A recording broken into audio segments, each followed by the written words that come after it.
पवित्र सुरुवात या दोन भजनसाठी आणि पर्याय आपल्या राष्ट्रासाठी जनतेसाठी फार घडले. त्याचे विजयवीर झाले, त्याचे हुतात्मा झाले, त्या समाजाबद्दल व्यासपीठ विराजमान असलेले मित्र अक्षय जोग आणि स्वातंत्र्यवीर सामाजिक संस्थेचे श्रीनिवास मिळणे आणि उपस्थित सर्व राष्ट्रपती छत्रपती शिवाजी महाराजांची आरती आता आपण ऐकली. कळवय आर्यांचा देशावर लिच्छांचा झाला, आला आला सावध व शिवकुबा, सद्गतिका माता देव भाग्येला, करुणा भेद विध हृदय लगावे. लिच्छांचा जे भारतावर आक्रमण झालं त्याच्यामुळे जी भारत माता आहे तिचा जो करुणा तुमचे हृदय कार्य घेऊन जात अशी आर्त हाक स्वातंत्र्यवीर सावरकरांनी शिवाजी महाराजांना घातली. याच्या मागची त्यांची भूमिका समजून घेतली पाहिजे. इस्लाम हे एक संकट आहे, तो एक प्रश्न आहे, हे ओळखणाऱ्या मोजक्या नेत्यांपैकी स्वातंत्र्यवीर सावरकर एक होते. का संसदेमध्ये चर्चा करणं आपण सगळ्यांनी बघितलं असेल. विरोधी पक्षनेते काय बोलले त्याचं सगळं आपण बघितलं असेल. विरोधी पक्षनेत्यांचं भाषण ऐकलं असेल. सावरकरांची मागणी त्यांनी बोलून बोलून काढलेले त्याचं मार्गदर्शन अक्षय जोग दिलं असेल. अजून एक नेता होता, त्याचं नाव ए राजा. हा इंडी अलायन्सचाच एक संसद आहे. त्या ए राजांनी भाषण करताना सांगितलं की सावरकरांनी निराष्ट्रवादाचा सिद्धांत 1924 साली मांडला. धारण तर ही माणसं संसदेत बसून असं भाष्य करतात. अनेक जण मला विचारलं की याच्यावर काही कारवाई होऊ शकते. पण आपल्या घटनेचा अधिनियम 105 आहे, जो जे सांसद आहे ज्यांना आपण खासदार म्हणतो अशा व्यक्तीला जर त्यांनी संसदेत असे चुकीची विधानं केली तर त्या अधिनियम 105 द्वारे आपण त्याला न्यायालयीन कारवाई याच्यावर करू शकतो नाही. जास्तीत जास्त जे सभापती महोदय असतात त्यांना विनंती करून संसदेच्या कामकाजात तो भाग विरोधित करावा अशी मागणी आपण करू शकतो. पण संसदेत अशी मागणी झालेली नाही. त्यामुळे संसदेत हे योग्य नाही सावरकर राष्ट्रवादाचे जगत आहे खोटं आहे हे आपल्याला माहिती. ते खोटं कसं आहे मी तुम्हाला सांगतो. त्याच्याबद्दल मला सावरकरांचं हिंदुत्व काय आहे मी जातो. सन 1887 सर सय्यद अहमद खान यांचं एक प्रकट भाषण आहे. अलीगड मुस्लिम युनिव्हर्सिटीच्या छात्रांसमोर ते भाषण आहे. भाषण सगळीकडे प्रसिद्ध आहे. त्या भाषणात सर सय्यद अहमद खान म्हणतात की समजा ब्रिटिश इथून निघून गेले तर या देशाची दोन राष्ट्र आहेत, एक मुसलमान आणि दुसरे हिंदू. त्या दोन राष्ट्रांना मिळून एक सिंहासन, ते एका सिंहासनावर बसतील हे कसं काय शक्य आहे. हे सिंहासन दोघांपैकी एकालाच मिळेल आणि ते सिंहासन मिळवण्यासाठी एका राष्ट्राने दुसऱ्या राष्ट्राचा विवाद करणं आवश्यक आहे. मुसलमान आणि हिंदू ही दोन राष्ट्र भारतात नांदत आहेत हे मागच्या शतकामध्ये सांगणारा पुढे म्हणजे सय्यद अहमद खान सर पदवी ब्रिटिशांनी दिली. ब्रिटिशांचाही जो चांगला काम करत असतो त्याला ब्रिटिश पदवी द्यायची. 1887 साली हे जे सुरू झालेलं होतं त्या प्रकरणाचं नाव होतं पाकिस्तान. परंतु पाकिस्तान हा शब्द प्रत्यक्षात उतरायला 1932 हे वर्ष झाले. ही जी युनिव्हर्सिटी होती अलीगड मुस्लिम युनिव्हर्सिटी हे विद्यापीठ म्हणजे सय्यद अहमद खान यांनी मुसलमान जे छात्र होते त्यांना ब्रिटिशांकडे चांगली पदं मिळवून देण्यासाठी सुरू केलेलं एक विद्यापीठ. याचा अर्थ असा होता की मुसलमानांनी आधुनिक दिसावं, ब्रिटिशांच्या नजरेत त्यांनी आधुनिक दिसावं. ज्यामुळे हिंदूंना आज जी पदं मिळत आहेत ती पदं मुसलमानांच्या पाण्यात होती. मुसलमान आधुनिक व्हावे अशी त्यांची इच्छा नव्हती, ते विद्यानिष्ठ व्हावे अशी त्यांची इच्छा नव्हती. तर ब्रिटिशांच्या नजरेत ते कसे आधुनिक दिसतील अशी त्यांची इच्छा. त्या इच्छेसाठी त्यांनी ते विद्यापीठ सुरू केलं. पुढे जाऊन हे विद्यापीठ एक महत्वाचं केंद्र बनलं जे पाकिस्तान निर्मितीत महत्वाचा भाग ठरलं. मोहम्मद अली जिना यांनी त्यांच्या सरकारच्या वेळेला असे गौरवोद्गार काढलेले या विद्यापीठाबद्दलच त्यांनी गौरवोद्गार काढले की या विद्यापीठांनी पाकिस्तान निर्मितीच्या काळामध्ये आम्हाला दारुगोळ्याचं पूर्ण केलं. तो दारुगोळा हे विद्यार्थी होते ज्यांनी वायव्य प्रांतापर्यंत जाऊन प्रचार केला पाकिस्तानचा. आणि हा पाकिस्तानचा प्रचार करण्यासाठी विद्यापीठांनी त्यांच्या परीक्षेत पुढे ढकललं. निवडणूक इतकी महत्वाची असते. 20 नोव्हेंबरला सगळ्यांनी मतदान केलं. महत्वाचं काय आहे ते ओळखलं. त्याच्यामुळे निवडणूक ही कशी महत्त्वाची असते हे आपण समजून घेतलं पाहिजे. या विद्यापीठाचा उपयोग अशा पद्धतीने आजही करायचे देशभक्ती कार्याचा असो. सय्यद अहमद खान यांच्यानंतर त्यांची गाडी जर कोणी चालवली असेल तर ते मोहम्मद अली जिन्ना आहे. 1906 साली मुस्लिम लीगची स्थापना झाली. त्यावेळेला काँग्रेसमध्येच होते मोहम्मद अली जिन्ना आणि त्यावेळेला प्रखर राष्ट्रवादी आपण त्यांना ओळखतो असे मोहम्मद अली जिन्ना होते. अजून एक नाव सांगतो मला आश्चर्याचं धक्का असतो. कवी मोहम्मद इक्बाल याचं गाणं आपण 15 ऑगस्ट आणि 26 जानेवारीला नेहमी आहे. सारे जहां से अच्छा हिंदुस्तान हमारा हे गाणं आहे ते त्यांनी ज्या वर्षी लिहिलं. आणि हा मोहम्मद इक्बाल तसा रॅशनल विद्यार्थी आपण सुधारणावादी मुसलमान आपल्या देशात सुधारणा केल्या पाहिजे. पण 3 वर्षात तो सुधारणावादी मुसलमानाचा कट्टर मुसलमान. आणि मग हे जे गाणं आहे त्या गाण्याचं नाव आहे तराना ए हिंद सारे जहां से अच्छा. त्यांनी या गाण्याच्या बोली शब्द बदलून टाकले. 3 वर्षानंतर त्यांनी या गाण्याला नाव दिलं तराना ए हिंद. त्या गाण्याचे बोल असे आहेत चीनो अरब हमारा हिंदुस्तान हमारा मुस्लिम है हम वतन है सारा जहां हमारा. मुस्लिम है हम वतन है आम्ही मुसलमान स्वतःमध्ये राष्ट्र आहोत स्पष्ट धारणा आहे. आम्ही कोणीतरी वेगळे आहोत आम्ही कोणीतरी विशेष आहोत आम्हाला वेगळे अधिकार पाहिजे. समाज म्हणून आम्ही एक संघ आहोत ते धर्माचा आधार आहोत. 29 ऑक्टोबर 1914 मौलाना अब्दुल कलाम आझाद यांचं भाषण आहे कलकत्त्यामध्ये. जे भारताचे पहिले शिक्षण मंत्री होते जे कधी शाळेत गेले नाही त्यांचं शिक्षण मदरशात झालेलं होतं. असे मौलाना अब्दुल कलाम आझाद काय म्हणतात आमचा बिरादरीचा शब्द बिरादरीचा जो प्रवेशवराशी जो धागा बांधला गेला आहे तो सर्वोच्च आहे. जे नातं तुर्कस्थानच्या मुसलमानाशी आफ्रिकेतल्या मुसलमानाचं आहे तेच नातं हे भारतीय मुसलमानाशी आहे. ते कोणीही तो पाश तोडू शकत नाही. भारतातल्या मुसलमानांना हे मुसलमान तोपर्यंत समजत नाही जोपर्यंत एखाद्या तुर्काला रणविरात एखादी छोटी जखम झाली असेल आणि त्याची वेदना भारतीयाच्या मनात झाली नसेल. हे स्पष्टोक्ती आहे. म्हणजे सर सय्यद अहमद खान झाले मोहम्मद इक्बाल झाला मौलाना अब्दुल कलाम आझाद झाले हे सगळे जण उच्च नावाने सांगत होते की आम्ही एक राष्ट्र आहोत. 1870 साली ज्यावेळेला पहिलं प्रतिपादन केलं सय्यद अहमद खान यांनी त्यावेळेला सावरकर 4 वर्ष होते. 4 वर्षाचा मुलगा द्विराष्ट्रवादाचा सिद्धांत मांडू शकतो. त्याच्यामुळे असं धारांतर खोटं बोलणारे पुढे संसदेत असलं हे आपलं दुर्भाग्य आहे. पुढच्या वेळेला आपण त्यांना त्यांची जागा निश्चित दाखवली. पण हे जे सगळं घडलं हे भारतीय राष्ट्र आहे. हे आपल्या नेत्यांच्या डोळ्यात इथं घडले की पाकिस्तान निर्मितीची जी प्रक्रिया आहे बंगभंगाचं आंदोलन आपल्या सगळ्यांना लक्षात आहे. त्यावेळेला आनंदमठ लिहिली गेली व ते मात्र गीत लिहिलं गेलं आणि म्हणून इथं तेजस्वी हे गीत लिहिल्यानंतर बंगालीचे आता उठून उभी राहील. संपूर्ण देश ते उभारला आणि ते बंगभंगाचं जे आंदोलन आहे ते आपण हाणून काढलं. बंगभंग होऊ दिला ती बंगालची फायदी आपण बघून दिली. पण नंतर ही जी फायदी होणार ती 1905 नंतर 1947 साली बरोबर 42 वर्षानंतर ती मात्र आपण थांबू शकलो नाही. पायऱ्यांनी या देशाचे तुकडे पडत नाही. मग अनेक पुढारी निर्माण झाले.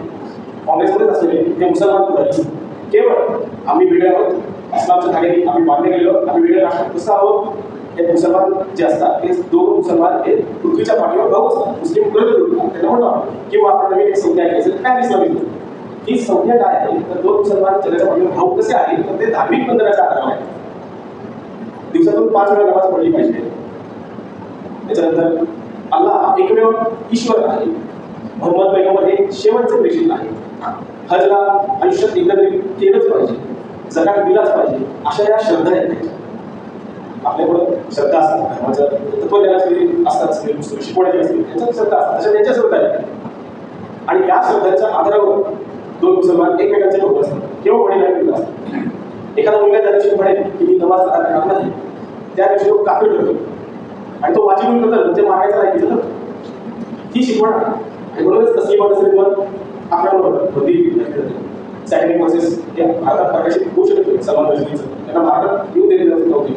दंगे झाले होते ते त्या काळात जो आमच्या धर्माची चिकित्सा करेल किंवा जर आमच्या चालीरीतीला कोणी आव्हान देत असेल तर आम्ही ते स्वीकारणार नाही.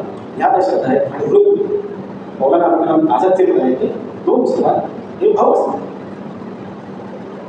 अजून 2 नाव काँग्रेसचे 2 नेते मोहम्मद अली जौहर आणि शौकत अली. आधी पण 2 आपण ओळखत असाल त्यांनी वंदे मातरमला विरोध केला पूर्वी काँग्रेसच्या सभांमध्ये वंदे मातरम वाजवलं जायचं, पण या दोन बंधूंनी त्याला विरोध केला. हिंदी राष्ट्रभाषा नको म्हणून विरोध केला. हे दोन बंधू आखाती देशांमध्ये जाऊन फिरले आणि तिथल्या जे मोठे राजकीय पुढारी होते, जे श्रीमंत लोक होते, त्यांना आमंत्रण देऊन लागले. इतकंच नाही, इतकंच थांबले गेले. तिथल्या खलिफाला, खलिफा म्हणजे त्यांचं धर्माचं सर्वोच्च पद, त्या खलिफाला देखील आमंत्रण देऊन आले की तुम्ही भारतावर बाहेरून आक्रमण करा, तिथले आम्ही मुसलमान मिळून तुम्हाला आत्मसहाय्य करू आणि भारतावर असलेलं हे ब्रिटिशांचं जे राज्य आहे, म्हणजे काफरांचं जे राज्य आहे, ते आपण उडून फेकून देऊ, इथे पुन्हा खलिफाची राजवट लागू करू.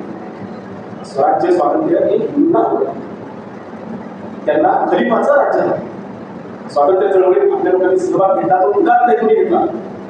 पण हे शौकत अली, मोहम्मद अली, मुस्लिम लीग हे जे सगळे होते, त्यांनी चळवळीत भाग का घेतला? तर आमच्या डोक्यात काफिर राज्य असं करू शकतो, आम्हाला काफिरांचं राज्य हो. भारत जर स्वतंत्र झाला तरी देखील हिंदू हे काफिर आहेत, हे आमच्या डोक्यात मुस्लिम, तेही आम्हाला म्हणून खलिफाला आव्हान दिलं. ते खलिफाला जे आव्हान दिलं होतं, त्याच्या योगे जी चळवळ चालू झाली होती, ती खिलाफत चळवळ. आणि या खिलाफत चळवळीला महात्मा गांधींनी असहकार चळवळीला त्या खिलाफत चळवळीला जोडलं. एका वर्षात स्वातंत्र्य मिळवून दिलं. असहकार चळवळ पुष्कळ प्रमाणात यशस्वी होत होती. ती चळवळ स्वतंत्र राबवली असती तर त्याचा परिणाम निश्चित दिसला असता. पण हिंदू मुस्लिम ऐक्य हे जे काय बाहेर आपल्याकडे की हिंदू मुसलमान ऐक्य झाल्याशिवाय ब्रिटिश या देशातून जाऊ शकत नाही. आणि म्हणून मुसलमानांची मतं माझ्याकडे यावीत म्हणून मी काहीतरी करणार त्याच्यासाठी, म्हणून असहकार चळवळ सोडली, खिलाफत. दोन्ही चळवळीचे उद्देश पूर्ण भिन्न होते. असं असताना देखील अट्टाहास आपला एका वर्षात तुम्हाला स्वातंत्र्य मिळवून देतो, आता स्वराज्य दूर नाही, ही घोषणा महात्मा गांधींनी केली. एक वर्ष उलटून गेलं, स्वातंत्र्य काही मिळालं नाही. म्हणजे झालं याच्यापेक्षा भयंकर होतं. मलबार नावाचा प्रांत आहे भारतामध्ये, आताचा केरळ. आपल्याला ज्वेलर माहिती असते, मलबार ज्वेलर्स त्या केरळमध्ये. आणि जे समाधानी दोन्ही पक्ष नेते आहेत आहे संसदेने, ते तिथून निवडून आले होते, त्यांनी जागा कमी केली, त्यांची बहीण तिकडे जाऊन बसलेला. तो मलबार प्रांत, या मलबार प्रांतात कोकणा जातीचे मुसलमान राहायचे. तिथल्या एका सुफीने, त्याचं नाव अली मुस्लिया, या सुफीने फतवा काढला, 24 तास देतो, ही भूमी, ही संपत्ती घरदार सोडून चाल देवा, इस्लाम कबूल करा, याचा मागायला द्या. आपण सगळ्यांनी काश्मीरमध्ये बघितलं असेल, मशिदीच्या भोग्यामध्ये जसे फतवे दिले काश्मीरी बंधूंसाठी, त्यासारख्याच फतवे अली मुस्लिया या सुफी माणसांनी केलेले आहेत, काढलेले. सुफी म्हणजे आपल्याला वाटतं की इस्लाममध्ये जे संत असतात ती परंपरा सुफी. सुफी हा एक तरीका होता, तरीका म्हणजे पद्धत, प्रार्थना करण्याची पद्धत, त्याला तरीका होता. स्वतः औरंगजेब हा सुफी होते. तर हे सुफी त्यांनी फतवा काढला, ज्या हिंदूंनी भरभरून संपत्ती दिली होती या खिलाफत चळवळीसाठी, त्या हिंदूंचा भरभरा झाला. पहिला आक्रमण झालं की काफिर ब्रिटिशांवर, ब्रिटिश राज्य करत होते. आता त्यांच्याकडे आधुनिक सैन्य घोडे वगैरे सगळं, त्याच्यामुळे हल्ला झाल्यावर ते पळून गेले, पळून जाऊ शकतो. दुसरा हल्ला झाला तो दुसऱ्या काफिरांवर, म्हणजे हिंदूंवर. त्यांच्या कल्पनेतही नसताना इतका भयानक हल्ला झाला, पाशवी बलात्कार झाली. एक नव्हे, दोन नव्हे, 15 सहस्त्र हिंदूंचं शिरकाळ झालेला. 15 सहस्त्र ॲनिबेझंट नाव आहे. या सगळ्या हत्या काढल्यानंतर ॲनिबेझंटकडे गेल्या होत्या, त्यांनी एक रिपोर्ट तयार केला होता ज्याच्यात हा आकडा 15 सहस्त्र. आणि मग ब्रिटिश पुन्हा आले, नवीन युवक घेऊन काढले, बंड फोडून काढले. सांगायचा मुद्दा हा आहे की आम्ही एक राष्ट्र आहोत आणि या राष्ट्रनिर्मितीसाठी आपण कुठल्याही तरात जाऊ शकतो, ही मानसिकता तेव्हापासून आहे. त्या मानसिकतेचं नाव पाकिस्तान आहे. आपल्याला वाटतं पाकिस्तान म्हणजे एखादा भूप्रदेश, त्या मानसिकतेचं नाव पाकिस्तान आहे. हे ज्या वेळेला घडलं त्यातले काही बंदिवान उचलून रत्नागिरीच्या कारागृहात काढले गेले आणि सावरकर त्यावेळेला रत्नागिरीत. सावरकरांचा पुराणाचा अभ्यास हा अंदमानमध्ये झाला. म्हणूनच ज्या वेळेला अंदमानमध्ये धर्मांतरण होत असत त्यावेळेला एका मुसलमान बंदिवानाला त्यांनी प्रश्न केला की तुम्ही ही धर्मांतरण का विरोध करणार. त्यावेळेला तो मुसलमान बंदिवान म्हणाला की आम्ही धर्मांतरण करत नाही, आम्ही धर्म पालन करतो. आमच्या धर्माचे कार्य आहे की जास्तीत जास्त मोहीम त्या धर्तीवर यावे, त्याच्यासाठी आम्ही प्रयत्न करतो प्रामाणिकपणे. मग सावरकरांनी पुराणाचा अभ्यास केला, आपली उर्दू शिकले, त्याच्या गझल देखील आहे, उर्दूमध्ये इंग्लिश भाषांतर वाचली. मग त्यांची खात्री म्हटली की असा धर्म असू शकतो आणि हे काहीतरी भयानक संकट आहे. म्हणजे एका बाजूला ब्रिटिश आहेतच, पण दुसऱ्या बाजूला त्याचे इस्लाम बाजू प्रश्न निर्माण होतो आहे, जो भारतभूमीचा ध्यास घेणं सिद्ध झाला आहे. त्या प्रश्नाला देखील आपण वाचा केली पाहिजे. आणि अंदमानात असणाऱ्या देखील त्यांनी जातीभेद निर्मूलनाचं काम केलंच होतं. आपण माझ्यामध्ये वाचला असेल तर त्याच्यात ही प्रकरण आहे की सावरकरांनी धर्मांतरामध्ये रोखली तशी जे परतवाद केले होते त्याची शुद्धीकरण देखील करून काढली. चित्रपटात देखील ते प्रसंग आहेत. आणि ज्या वेळेला भंडारा तिथे जेवण वाढायची पद्धत होती तिथे एकत्रित सगळ्या जातीच्या लोकांबरोबर जेवण तात्यांनी केलेलं आहे. ही कामं अत्यंत महत्वाची आहेत. हेच तात्यांचं हिंदू संघटन आहे. तात्यांनी अशी सुरुवात अंदमानपासून केली पण रत्नागिरीत आल्यावर मात्र या स्फोटक परिस्थितीचा त्यांना अंदाज बाहेर काय चाललं आणि म्हणून 1924 साली 1923 साली त्यांनी इसेन्शियल्स ऑफ हिंदुत्व या नावाने एक पुस्तक केलं. रत्नागिरीच्या कार्यक्रमात असताना सावरकरांना सगळ्या विषयांवर बंदी होती. राजकीय बंदी होती आणि तुम्ही जर मोठे बघितले असेल तर अंदमानपेक्षा जास्त हाल सावरकरांचे रत्नागिरीत झाले. त्या परिस्थितीत देखील सावरकरांनी हे पुस्तक लिहिलं, इंग्लिशमध्ये लिहिलं आणि बाहेर ते पाठवलं. उचूक मराठा यावर प्रसिद्ध करून काढलं. त्याचं भाषांतर झालं. ते हिंदुत्व पुस्तक आज बाहेर उपलब्ध आहे. तुम्ही लाभ घ्यायचा. अक्षय भोग यांनी देखील हिंदुत्वावर पुस्तक लिहिलं आहे. प्रबंध सगळे पुस्तक आहे. सावरकरांच्या आधीचे दुर्लक्षित हिंदुत्ववादी व्यक्ती आणि संघटना हे पुस्तक देखील हिंदुत्व या विषयावर किमान 3 पुस्तकं मला माहिती असलेली आज बाहेर मिळते. अवश्य हे लिहिलं त्यांनी. त्या पुस्तकात ते हिंदू शब्दाची व्याख्या करतात आणि हिंदुत्व काय आहे ते समजून सांगतात. व्याख्या संस्कृतमध्ये केली आहे. आ सिंधू सिंधू पर्यंता यस्य भारत भूमिका पितृभू पुण्यपुरुषैव सवय हिंदू इति स्वतः. आ सिंधू म्हणजे सिंधू नदीच्या उगमापासून सिंधू पर्यंत समुद्राला पर्यायी शब्द सिंधू आहे. दक्षिण घाटाचा जो समुद्र आहे हा जो विशाल भूभाग आहे ती जी भरत भूमी आहे ती ज्याची ज्याची पितृभूमी आहे आणि ज्याची ज्याची पुण्यभूमी आहे तो हिंदू. सावरकरांनी मातृभूमी हा शब्द त्या व्याख्येत घेतलेला नाही. पितृभूमी हा शब्द घेतलेला आहे आणि पुण्यभूमी हा शब्द घेतलेला आहे. 2 दिवस पाळायचे आहेत. हिंदू कोण? जो केवळ शंकराची पूजा करतो, जो केवळ गणपतीची पूजा करतो, देवीची आराधना करतो त्याला फक्त हिंदू म्हणायचं. मग शाकाहारी मांसाहारी काहीला देवता मारायचं का नाही. पितृभू आणि पुण्य 2 दिवस आहेत. पितृभू म्हणजे काय? पितरांची भूमी. इतर आपली कुटुंबात तुम्ही म्हणाल की वडील आजोबा पणजोबा काका पणजोबा इतकेच का 7 पिढ्या नाही. इतर पूर्वज म्हणजे सावरकरांना ते ऋषी अभिप्रेत आहे ज्यांनी आमची संस्कृती सिंधू नदीच्या काठावर बसवली. मग ते जसे माझे पूर्वज झाले तसे तुमचेही पूर्वज झाले. आपल्या सगळ्यांचे पूर्वज ते सामायिक पूर्वज आहेत. म्हणजे आपलं नातं हे बंधुत्वाचं आहे, रक्ताचं नातं आहे. त्यांची जी भूमी ही वारसा अधिकाराने माझ्याकडे आलेली आहे. म्हणून भारत ही जशी त्यांची भूमी होती, माझ्या मित्रांची भूमी होती तशी माझी आहे. माझी पितृभूमी आहे. ज्या तुम्ही परदेशात गेलो, माझ्या पुढच्या पिढ्या परदेशात पोहोचल्या तरी पितृभूमी या निकषाच्या आधारे हिंदूचा हिंदू राहील. माझ्या पुढच्या पिढ्या देखील हिंदू असतील. नागरिकत्व हा विषय वेगळा आहे. त्या देशात नागरिकत्व मिळतं तिकडे म्हणतात तुम्ही करू शकता किंवा आधी म्हणतात पण बाटबर्थ हिंदू ज्याला म्हणतात तो हिंदू तसाचा कसा राहील. दुसरा निकष पुण्यभूमी. बऱ्याच लोकांचा समज होतो की पुण्यभूमी म्हणजे मातृभूमीच्या प्रती आपल्या मनात जर पुण्यभाव असेल तर असं सावरकरांना अभिप्रेत नाही. इंग्लिशमध्ये समजून सांगतो, थोडा इंग्लिश हा व्याख्या वाटतो. पुण्यभूमीला जवळ जाणार इंग्लिश मधला शब्द आहे होली लँड. तुमच्या धर्माचं उगमस्थान कुठलं ते जर भारत असेल आणि तुमच्या पितरांची भूमी भारत असेल तर तुम्ही हिंदू आहात. भारतात जन्माला आलेले धर्म कुठले असा प्रश्न तुम्ही विचारा. मग सावरकर धर्म कशाला म्हणतात हेही सांगतो. वैदिक आपल्या सगळ्यांना माहिती आहे.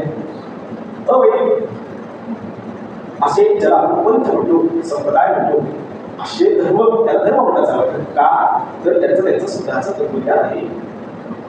बुद्धाची शिकवण आहे त्याचं तत्वज्ञान वेगळं आहे. जैनांची शिकवण आहे त्याचं तत्वज्ञान वेगळं आहे. लिंगायतांची वेगळी शिकवण आहे, शिखांची वेगळी आहे. मग जर फक्त वैदिकच हिंदू आहे असं म्हटलं तर हे जे आपले सगळे बांधव आहे ते आपल्यापासून दूर निघून जातील. मग त्या हिंदू संघटनाचा उपयोग काय? त्यामुळे अवैदिक शीख, बौद्ध, जैन, लिंगायत, आर्य समाज, इस्कॉनमध्ये जाणारे हॅपीथॉट्समध्ये आपल्या तेव्हा नव्हते. हॅपीथॉट्स, इस्कॉन हे आत्ताचे पण जे आहेत ना यांचे तत्वज्ञान जे आहे ना ते भारतात जन्माला आलं.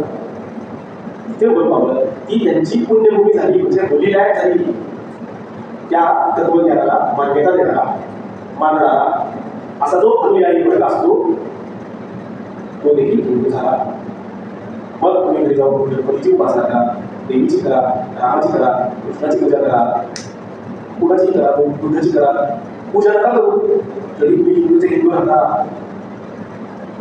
एखादा म्हणेल मी विधर्मी आहे, नास्तिक आहे, मी हिंदू नाही. सावरकर सुद्धा उदाहरण देतात ते ऋषी चार्वाकाचं.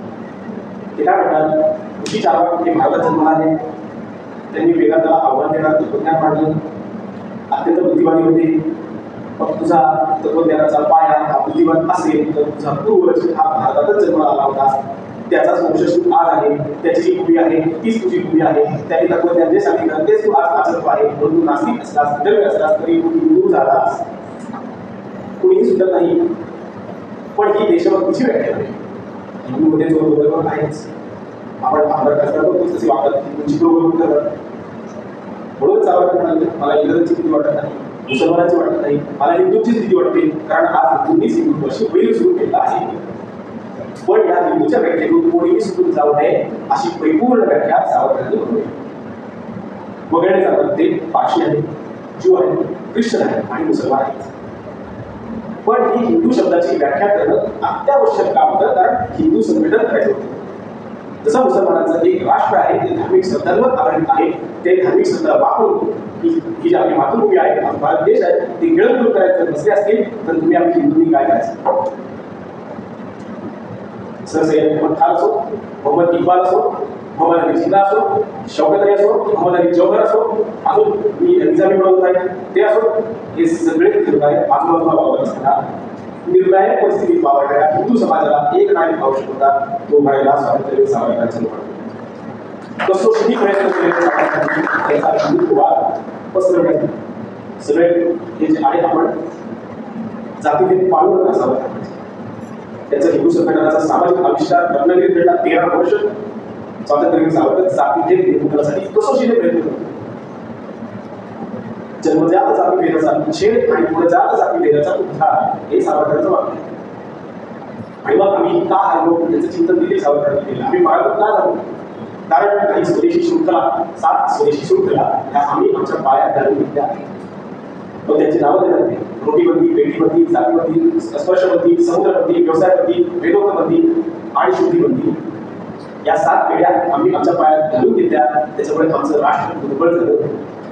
या पेढ्या माननीय आहेत तर ते दिलेल्या नाही, आपण मानलेल्या आहेत. तूट म्हटलं की त्या तुटतील. त्यामुळे जातीभेद काढून टाकून तुम्ही सिद्ध व्हा, हिंदू म्हणून एक घ्या. आणि मग सामाजिक क्षेत्र असो, धार्मिक क्षेत्र असो, शैक्षणिक क्षेत्र असो, अनेक क्षेत्रांमध्ये सावरकरांनी हे जातीभेद निर्मूलनाचं कार्य करून हिंदू संघटनाचं कार्य रत्नागिरीचं विठ्ठल मंदिर ते सोडत आजूबाजूची 400 मंदिरं पूर्वास्पृश्य बंधूंना त्यांनी मुक्त करून दिली. सावरकर शब्द छान म्हणजे पूर्वास्पृश्य, पूर्वी जे अस्पृश्य होते ते आता नाही, आतापासून अस्पृश्यता मी मानत नाही. या पूर्वास्पृश्य बंधूंसाठी अनेक मंदिरं उभी करून दिली, अनेक व्यवसाय उभे करून दिले. अखिल हिंदू महागृह सुरू केले, ज्याच्यात वाढपी एका जातीचा, व्यवस्थापक दुसऱ्या जातीचा, स्वयंपाकी तिसऱ्या जातीचा. सावरकर स्वतः तिकडे जाऊन बसायचे, 2 महिने बसायचे. मला भेटायला येणार असेल तर तिकडे भेटायला या. मग तिकडे आता काहीतरी खाण्याचा आग्रह करायचे. काही घरात नसेल तर चहा तरी घ्या, पाणी तरी प्या. स्पर्शबंदी अशी मोठी. रोटीबंदी, बेटीबंदी, आंतरजातीय विवाहाचा पुरस्कार म्हणून समुद्रबंदी तर त्यांनी स्वतःच म्हणून दिला त्याला जाऊन. व्यवसायबंदी ही अशा अनेक पिंजारी अनेक माणसांना पिंजारी काम शिकवलं. पिंजारीचा व्यवसाय हा मुसलमानाकडे, त्या व्यवसायामध्ये हिंदू माणसं यावी यासाठी प्रयत्न सावरकरांनी केले. व्यवसायबंदी झाली. शुद्धीबंदी, अनेक शुद्धीकरण ही सावरकरांनी करून घेतली. सावरकर एका ठिकाणी महाराजा रणवीर सिंग होते जम्मू काश्मीरमध्ये, आणि पुंछ आणि राजौरी या भागात जे पूर्वी वाटलेले जे मुसलमान झाले होते हिंदू वाटून, ते या महाराजांकडे गेले की आम्हाला पुन्हा हिंदू व्हायचं. त्या महाराजांनी पंडितांकडे प्रश्न बोलला आणि सर्वसभेने त्यांना अनुमती नाकारली. अनेक लक्षावधी मुसलमान त्यावेळेला जर हिंदू झाले असतील तर आजचा काश्मीरचा प्रश्न हा केव्हाच निघाला नसता. पुंछ, राजौरी आणि काश्मीर खोल ज्याला म्हणतो, जिथे हा सतत प्रश्न चिघळत असतो, त्या भागात खूप घडतं. दृष्टी कशी असावी, दृष्टिकोन कसा असावा, किती पुढचं बघा वाटतं. 1920 साली अंदमानमध्ये सावरकर असताना ती वसाहत बंद होणार होती, म्हणून ब्रिटिशांनी तिकीट पद्धत काढली. तिकीट म्हणजे जे तिकडे बंदिवान होते त्या बंदिवानांना आपले कुटुंब इकडे येऊन बसवण्याचा अधिकार प्राप्त झाला होता. सावरकरांनी अनेक हिंदू बंदिवानांना हे करण्यासाठी उद्युक्त दिलं की तुमची कुटुंब इकडे घेऊन या, इकडे तुमची जमीन खरेदी करा, इथे तुमची वसाहत काढवा. परिणामी काय झालं तर हिंदू टक्का इथे जास्त आहे. 1947 साली फाळणी झाली, धर्माच्या आधारावर झाली. ज्या प्रदेशात हिंदू जास्त तो भारताला मिळाला, ज्या प्रदेशात मुसलमान जास्त पाकिस्तानला गेला. हे ढोबळमानाने झालं. आज अंदमानमध्ये हिंदू टक्का आजही जास्त आहे, त्यावेळेलाही तो जास्त होता, त्याच्यामुळे अंदमान हे भारतात राहिलं, नाहीतर ते पाकिस्तानला गेलं असतं. 27 वर्ष आधी हा पुढचा विचार किती करावं या माणसाने. आणि काँग्रेस काय करतो, हिंदू मुसलमान ऐक्य पाहिजे, त्याच्याशिवाय ब्रिटिशांना बाहेर काढता येणार नाही. याच्यासाठी मुसलमानांचं मतपरिवर्तन करायचं, लागवड चालू करायचं, ते मागच्या मागे मान्य करायचं. 1929 सालचा काँग्रेसचा ठराव आहे स्वातंत्र्याचा, संपूर्ण स्वातंत्र्याचा ठराव मांडायला काँग्रेसला 1929 मिळालं, सावरकरांनी 1901 साली मांडलं. त्या ठरावात काँग्रेस म्हणते इथल्या अल्पसंख्याकांचं जोपर्यंत संपूर्ण पद्धतीने समाधान होत नाही तोपर्यंत काँग्रेस कुठलीही राज्यघटना स्वीकारणार नाही. इथल्या अल्पसंख्याकांचं समाधान कधीच न होणार, कारण त्यांना त्यांचा वेगळा देश हवा. आणि हा देश कसा होता, हेमंत अली चौधरी नावाचा एक माणूस होता, मोहम्मद अली जिन्नानंतर दुसऱ्या क्रमांकाचा नेता. या हेमंत अली चौधरींनी पहिल्यांदा गोलमेज परिषदेत पाकिस्तान हा शब्द होता 1932 साली. आणि त्यावेळेचं पाकिस्तान कसं होतं, तर आता जो दिसतोय आपल्याला तेवढाच तुकडा नाही, तर भारतात नांदणारे जे मुस्लिम बहुल प्रदेश आहेत ते सगळे पाकिस्तान सगळे भारतातच नव्हे, त्यांनी प्रदेश म्हणजे म्यानमारमध्ये घेतले होते, श्रीलंकेतले घेतले होते. आणि या म्हणजे पाकिस्तान शब्द निर्माण होण्यापूर्वी त्यांनी या प्रांताला, या देशाला नाव दिलं होतं तिनिया, इंडियाच्या विरुद्ध स्टेट तिनिया. आणि दीन म्हणजे धर्माची तिनिया, नंतर त्याचं पाकिस्तान झालं. 1939 साली प्रत्यक्ष ठराव झालेला मुस्लिम लीगचा की आम्हाला पाकिस्तान पाहिजे. म्हणून मग सावरकर ज्या वेळेला संपूर्ण बंधमुक्त झाले त्यावेळेला हिंदू महासभेच्या माध्यमातून त्यांनी हा पाकिस्तान बनवण्याचा घाट उघड पाडला. उघडपणे हिंदुत्ववादी राजकारण केले. राजनीतीचे हिंदुकरण आणि हिंदूंचे सैनिकीकरण असा नारा सावरकर केला. राजनीतीचे हिंदुकरण म्हणजे हिंदू टक्का जो राष्ट्रवादी विचारांचा होता, ज्याला स्वराज्य होतं, ज्याला स्वातंत्र्य होतं, पण पाकिस्तान नको होता, अशी मानसिकता असलेले जास्तीत जास्त प्रतिनिधी हे मंत्रिमंडळात पाहिजे, त्याला राजनीतीचे हिंदुकरण म्हणतात. मग हिंदू महासभा तर निवडणुका लढवत होती. सावरकर त्यांच्या अध्यक्ष भाषणातून म्हणत होते की हिंदू महासभा आणि मुस्लिम लीग यांच्यात भेद आहे. मुस्लिम लीगला पाकिस्तान हवा आहे, मला अखंड हिंदुस्थान हवा आहे, मला या देशाचे तुकडे नको, आम्ही कोणतरी विशेष आहोत, आम्हाला वेगळं स्थान द्या. की जर मागणी तुम्ही आज पूर्ण करत असाल, 20% मुसलमानांना जर तुम्ही 40% जागा देत असाल, तर इथल्या 80% असणाऱ्या हिंदुत्व अन्याय आहे. म्हणून या देशाचं विभाजन होता कामा नये. त्यांचं हिंदुत्व हेच आहे, हिंदूंचे एकत्व आणि त्यांच्या अधिकारांचे संरक्षण आहे. हिंदू इथे 80% आहेत हा त्यांचा दोष नव्हे. आणि म्हणून ते 20% आहेत, त्यांना 20% जागा द्यायला मी तयार आहे. अध्यक्ष पदावर 20% जागा द्यायला मी तयार आहे, पण विशेष अधिकार नाही, कुठल्याही कम्युनल अवॉर्ड नाही, बक्षीस नाही. देशाची निष्ठा राखण्यासाठी बक्षीस कशा पाहिजे तुम्हाला, हे बक्षीस मी देणार नाही. यायचं असेल तर समसमान बोलीवर या, तर तुमच्या न या तर तुमच्या विना. आणि आमचा विरोध करा, या माझ्या हिंदुत्ववादी राजकारणाचा तुम्ही विरोध करा, तर तुमचा विरोध मोडून काढून हिंदू स्वतः हे स्वातंत्र्य मिळवण्यास समर्थ आहेत. हिंदू मुस्लिम ऐक्यात हवंय, पण हिंदूंचा बळी देऊन ते ऐक्य आम्हाला नकोय. हिंदू इतके समर्थ आहेत, त्याच्यापूर्वी आलेल्या शत्रूंना त्यांनी पाय वाजवून आमची मातृभूमी अनेकदा स्वतंत्र केली. त्यांचं गीत आहे, अखिल हिंदू विजय ध्वजया ध्वजहा उभवूया पुन्हा ध्वज तो घडवूया. त्याच्यात हे सगळं ऐतिहासिक पण जसं कसं आम्ही पराजित केलं इतर शत्रूंना, शक आले, ऊन आले, या सगळ्यांना पराजित केलं. तर इस्लामी संकट काय, हिंदू पुन्हा लढतील अशी लागू चालू विरोधी नीती ही सावरकरांनी अवलंबली. हिंदूचे सैनिकीकरण हा मंत्र त्यांचा आजच्या काळात देखील उपयुक्त आहे. आता आजच्या काळात राजनीतीचे हिंदुकरण तर आम्ही सगळ्यांनी हे करून टाकू. आता या निवडणुकीत लोकसभेला झालेली चूक आपल्याला उभवली, आणि म्हणून आपण हे शासन जे निवडून दिलेलं आहे एवढ्या मोठ्या संख्येने, ते राजनीतीचे हिंदुकरण आपण यावेळेला करू. पण म्हणून याच्या विरोधात बसलेल्या पाकिस्तानवादी मानसिकता असलेल्या ज्या वृत्ती आहेत त्या स्वस्त बसतील असं नाही. त्यांचं कार्य हे चालू आहे, कारण आपल्या संविधानाला आव्हान देणारी समांतर व्यवस्था त्यांनी आधी निर्माण करून ठेवली. संविधान उलट पाहिजे. इंडियन पिनल कोड म्हणजे भारतीय दंड संहिता नाही, भारताची संहिता आहे ती नको, शरिया पाहिजे. तुमचे निबंधन मुस्लिम पर्सनल लॉ पाहिजे, ही समांतर अर्थव्यवस्था आहे.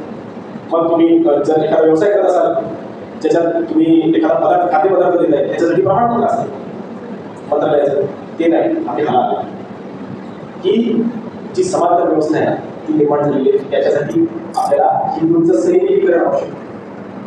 आपल्याकडे जास्तीत जास्त तरुण आरक्षित म्हणजे पोलिसांमध्ये पाहिजे. आपल्याकडे जास्तीत जास्त तरुण हे सैन्यात पाहिजे. आपल्याकडे जास्तीत जास्त तरुण हे प्रशासकीय अधिकारी पाहिजे. आपल्याकडे जास्तीत जास्त तरुण हे व्यवसायात पाहिजे. आज तुम्ही आजूबाजूला बघा, छोटे छोटे व्यावसायिक कोण आहेत? बांगलादेशी, रोहिंग्या इथे येऊन जवळजवळ 10 कोटीचं घर झालं.